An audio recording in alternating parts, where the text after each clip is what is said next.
ధర్నా కార్యక్రమం పిలుపునిస్తే, hello BC చలో విజయవాడ పిలుపునిస్తే వేలాది మంది అక్కడికి తరలి వస్తే మేము కోరింది రెండే రెండు కోరికలు. బీసీలకు మేమెంతో మాకంతా రిజర్వేషన్లు కావాలి, బీసీలకు భద్రతా చట్టం తెస్తా ఉన్నారు, ఎస్సీ ఎస్టీ అట్రాసిటీ చట్టం లాంటిది బీసీ భద్రత కోసం భద్రతా చట్టం తెస్తా ఉన్నారు. గత ఎన్నికలకు ముందు మీ తండ్రి కొడుకులు చంద్రబాబు, లోకేష్ గారు, పవన్ కళ్యాణ్ గారు చెప్పారు. మీరు అది ఎందుకు నెరవేర్చలేదని మేము నిలదీస్తే డిసెంబర్ 22న మేము సభ పెట్టాము. జనవరి 4వ తారీఖు పేపర్ ప్రకటన ఇచ్చారు. అయిపోయింది, మేము చేస్తున్నాం, బీసీ చట్టం అమలు చేస్తాం, సంతోషం, అభినందిస్తాం. కానీ మరి బీసీల కోసం రిజర్వేషన్ ఎందుకు అమలు చేయరు? మీకు కావాల్సినవి చేసుకునే ఉన్నారు కదా. రేపు ఇప్పుడు నేను పోతే నా కొడుకు ముఖ్యమంత్రి అని, రాజశేఖర రెడ్డి గారు పోతే ఆయన కొడుకు ముఖ్యమంత్రి అవుతాడా? రేపు చంద్రబాబు నాయుడు గారు వయసు అయిపోతామని లోకేష్ ముఖ్యమంత్రి అవుతుంది. మరి మా బీసీ బిడ్డలకు ఎప్పుడు రాజ్యాధికారం వచ్చేది? అదే మా ఆవేదన. మాకు రాజ్యాధికారం కావాలంటే చట్టసభల్లో మా వాళ్ళు ఉండాలి, ప్రతి కులం. దీని ఒక ముఖ్య ఉద్దేశం ఏంటంటే బీసీలో ఉన్న ప్రతి కులం చట్టసభల్లో ఉండాలి. ఒక ఎమ్మెల్యే ఉండాలి, ఒక ఎంపీ ఉండాలి, ఒక మంత్రి కావాలి. మరి ఒకేసారి అవుతామా? కాము. ర్యాండమ్ పద్ధతిలో ఈ ట్రిప్కి రేపు 2029లో ఒక 100 బీసీ కులాలకు 100 సీట్లు ఇస్తాం. ఈ వేదిక ఎట్లా అవుతుంది? ఇప్పుడు మేమందుకే ఆ రెండు కులాలకు కావచ్చు 5 పార్టీలు, కాంగ్రెస్, బీజేపీ, టీడీపీ, జనసేన, వైఎస్ఆర్సీపీ, ఈ 5 పార్టీలకి అతీతంగా మిగిలిన చిన్న చితకా పార్టీలను కలుపుకొని బీసీ సంఘాలు, అనేక సంఘాలు ఉన్నాయి రాష్ట్రంలో, దశాబ్దాలుగా పోరాడే సంఘాలు. ఈ సంఘాలందరినీ ఆహ్వానిస్తూ నేను రాష్ట్రం మొత్తం తిరుగుతున్నా. ఎందుకు?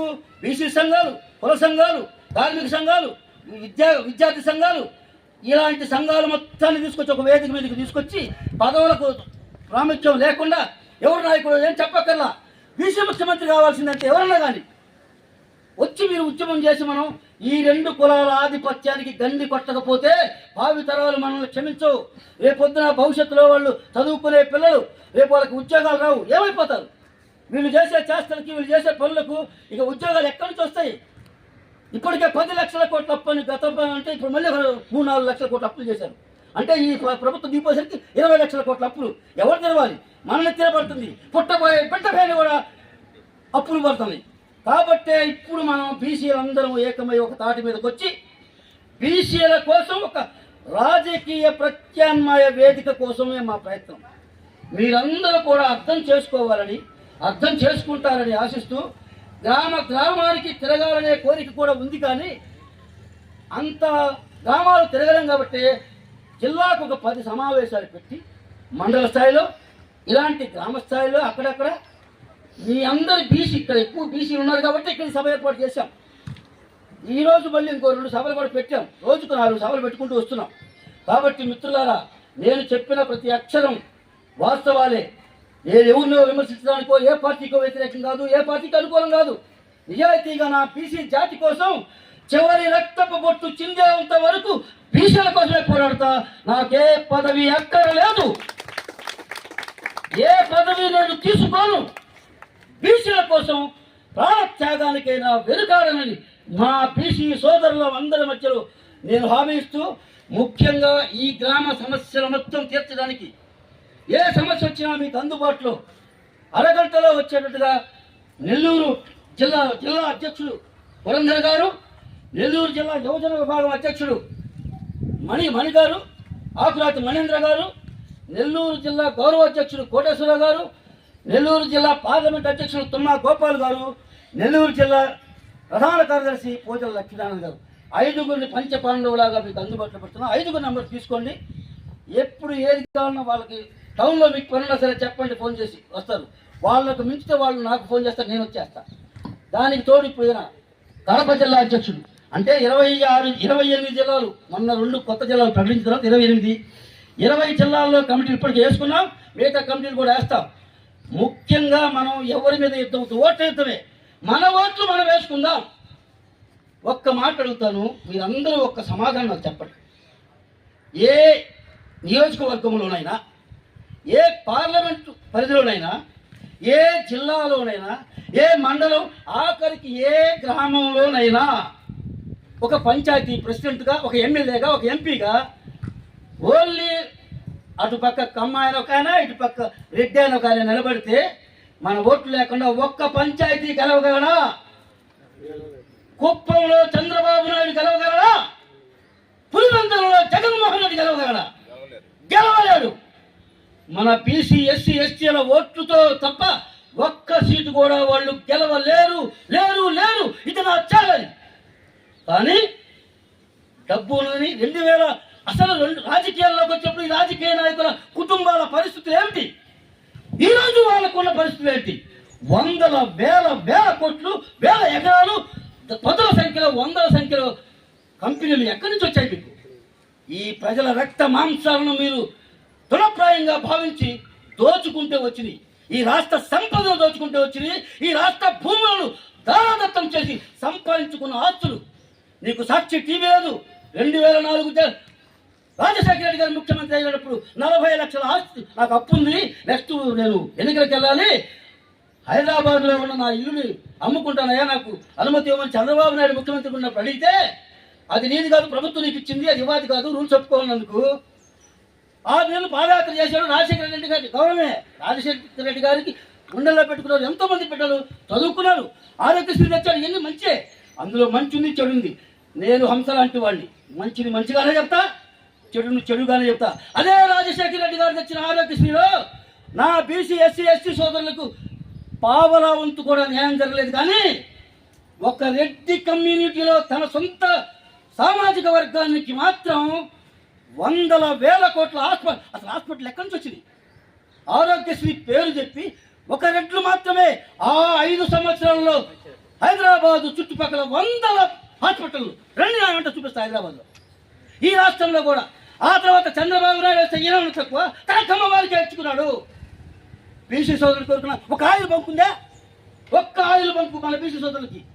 ఏ వడ్డరాయనుకో, ఏ ఒక ఏదే మంగళాయనుకో, లేకపోతే ఒక సాగరాయనుకో, ఏ చేనేతలకో, ఎవరో ఒకరికి ఉందా? లేదు. అన్ని వాళ్ళకే. ఇది ఎక్కడ ఎన్నాళ్ళు భరిద్దాం మనం? ఇంకా ఎంతకాలం భరిద్దాం? అందుకే మనం గలవిప్పాం. అందుకే ఈ బీసీ నవచైతన్య వేదిక గలవిప్పి ఛాలెంజ్ చేస్తున్నాం. మేము మా ఓట్లు మాకే వేసుకుంటాం. ఈ 2 కులాలకు మా బీసీలు ఎస్సీ ఎస్టీలు ఓట్లు వేయరు. బీసీ ఎస్సీ ఎస్టీలు కలుపుకొని 2029లో రాజ్యాధికారంలోకి వస్తాం, వచ్చి తీరుతాం. కానీ మేము ఓట్లు వేయకుండా మీరు ఒక్క సీటు గెలవలేరు. మా ఎస్సీ ఎస్టీ సోదరులను కలుపుకుంటే మాకు రాజ్యాధికారం చాలా ఈజీ. ఎందుకంటే ఇప్పటికే 70% మంది ఎమ్మెల్యేలు ఉన్నారు. 70 మంది, 175. ఇంకొక విషయం చెప్పి ముగిస్తా. ఈ రాష్ట్రంలో 175 నియోజకవర్గాలు ఉన్నాయి కదా. 60% ఉన్న మనం బీసీలు ఉన్నాం, 20% ఎస్సీ ఎస్టీలు ఉన్నారు. అంటే 80%. ఇంకో 10%, 9% కాపులు, వాళ్ళు కూడా అగ్రవర్ణాలే. ఓసీలు కమ్మ, రెడ్లు, బ్రాహ్మణ, షావుకర్లు అంటే ఏమంటారు, కోమట్లు, వీళ్ళందరికంటే 10% లేదు. కానీ 175 నియోజకవర్గాల్లో ఒక కమ్మ వాళ్ళు 3.5% మాత్రమే ఉన్న కమ్మ వాళ్ళు 40 మంది ఎమ్మెల్యే. ఇప్పుడు ప్రజెంట్ నా 60% ఉన్న బీసీ ఎస్సీ ఎస్టీలు మొత్తం కలుపుకుంటే 46 మంది.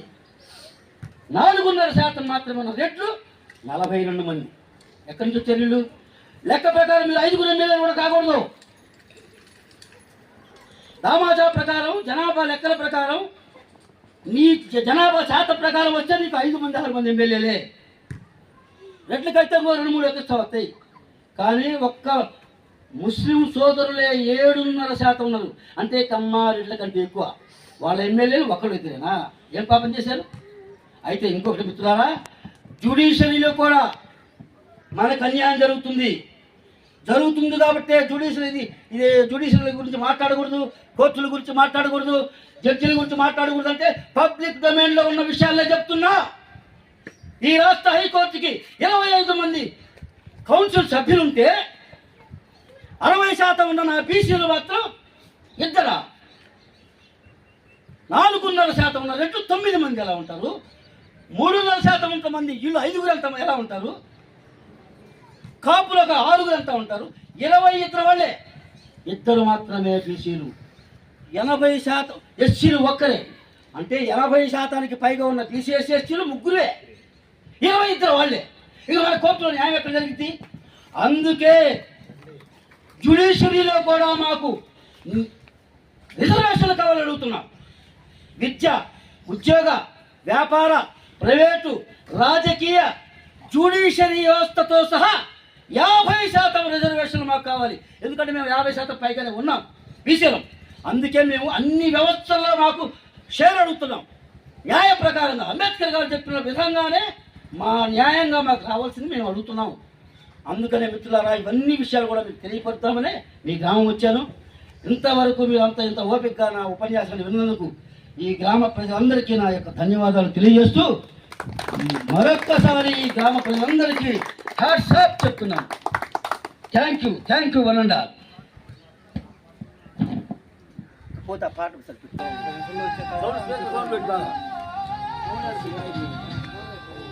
ఇదిగో అక్కడ పెట్టుకో.